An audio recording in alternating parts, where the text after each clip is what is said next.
control.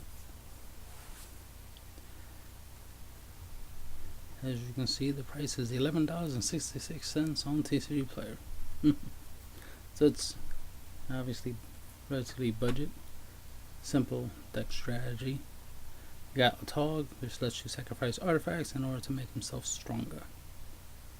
But the main thing is the fact that he can sacrifice artifacts, which is the main reason he's in the deck. That way he's a sacrifice outlet. Same goes for Grinding Station. Tap, sacrifice an artifact. Target player puts the top 3 cards of his or her library into his or her graveyard. When an artifact comes into play, I can untap Grinding Station. So I can do it over and over again.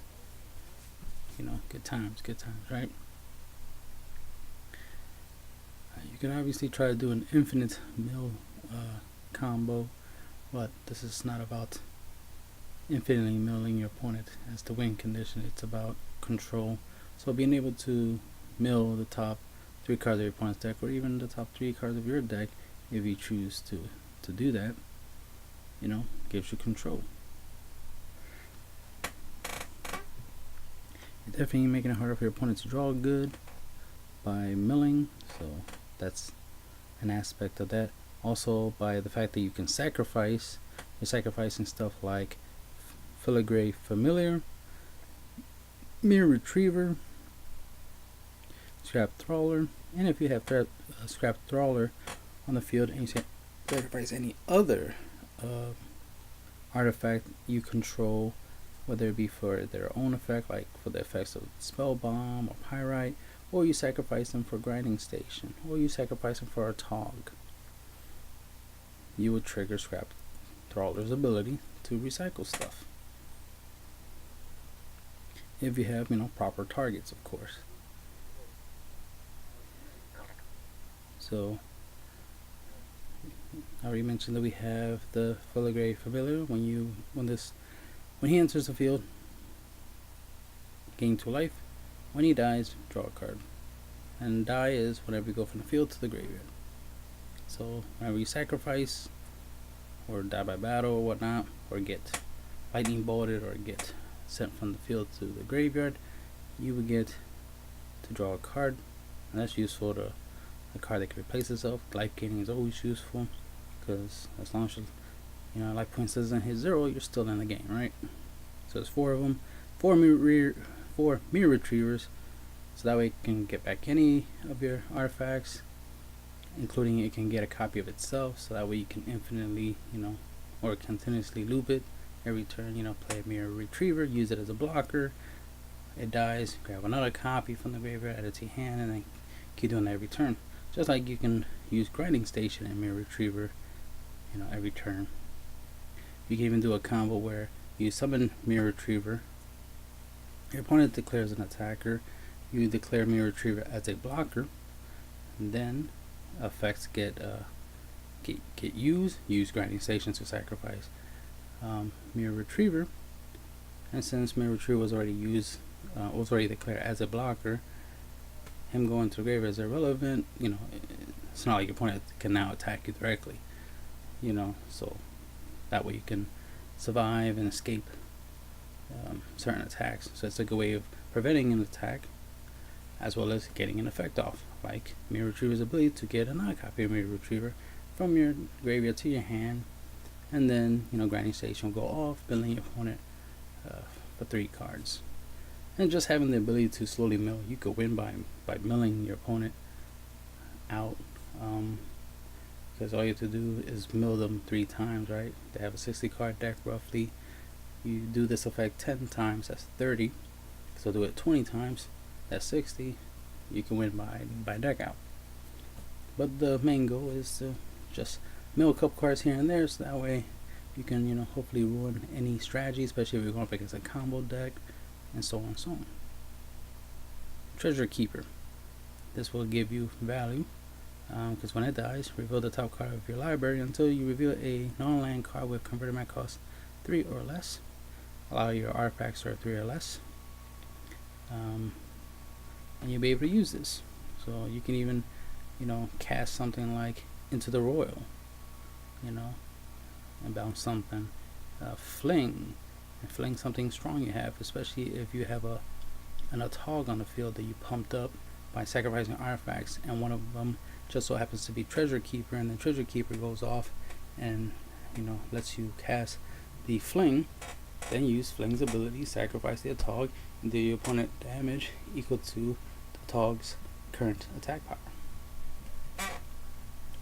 So there's that. Obviously using your Retriever and using even Scrap Trawler's abilities to help you recycle stuff that you can use over and over again, as well as get the Treasure Keeper onto the field, sacrifice it, use its ability. It's always useful.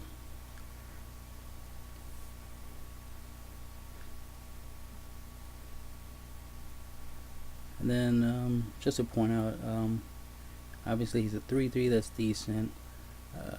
Scrap Trawler is a 3/2. Your Retriever is a 1/1. Filigree is a 2/2. So these are relatively decent attack powers that you can use. So there's a good amount of power balance. We have, for lands, we have Buried Ruins, so that we can recycle your stuff, especially your Treasure Keeper. There's relatively anything in here can with Scrap Trawler can relatively grab stuff back and forth. Mirror Retriever, of course, can grab any artifact. So there's a lot of reusability, and that's what you want, to keep reusing your resources and keep taking away your opponent's resources, because you can recycle your stuff here and you're making it hard for your opponent to recycle anything, or they just don't have the ability to recycle, so anything you do to them makes them lose resource, while you always have resource and you can always gain it back. So that's always useful. Also, Buried Ruins creates mana. Evolving Wilds for deck thinning, as well as since we have 6 islands and we have 6 mountains, Evolving Wilds can become either one of these two. So whatever color you need, if you need blue or red, Evolving Wilds can help you get to that. But mainly it's for deck thinning, but also the ability to be able to choose between either one of these lands is useful.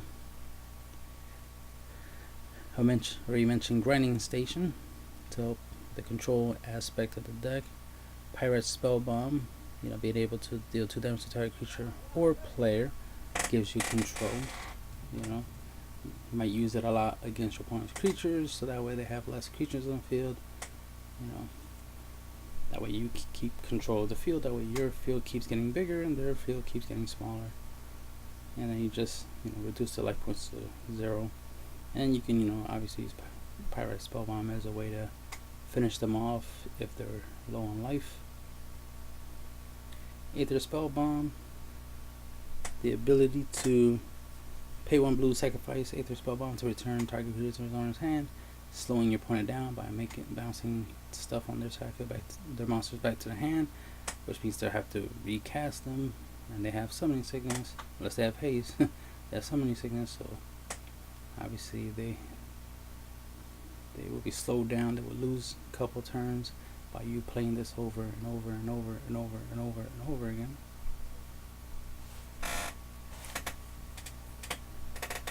Especially if you use the ATOG, Scrap Trawler, Mirror Retriever loop. So there is a loop in the deck.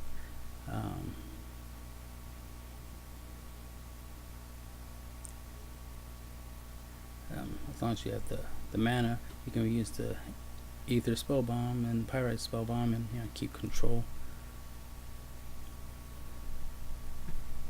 As long as you have the mana, you can do it.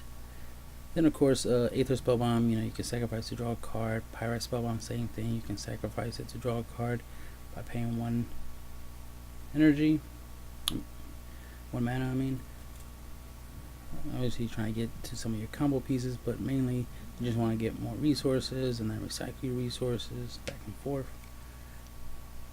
Then we got Fling. It's one of your win conditions that helps you out, especially if you strengthen up a ATOG strong enough that you can attack. Let's say you attack with a ATOG and he has 10 power. I guess you sacrifice well, he'd be like 11. You sacrifice about 5 artifacts. You sacrifice 5 artifacts. You make him an 11 power. His attack went through. Your opponent takes 11. Then afterwards, you pay 1 red, 1 of anything, and fling a ATOG into your opponent and finish off your opponent by dealing 11 more damage. So obviously there's that. So there's your little combo there to win.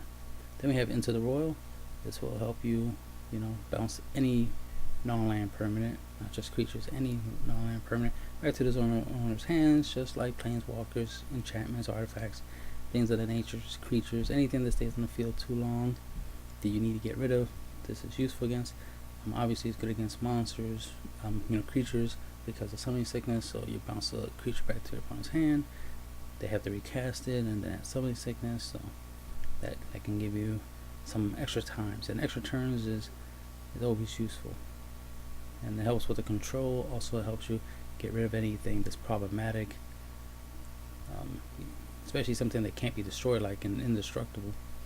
So you can just Into the Royal it, bounce it back to your opponent's hand, and then attack with your creatures and deal some damage before that creature comes back. And that's the end of the deck profile.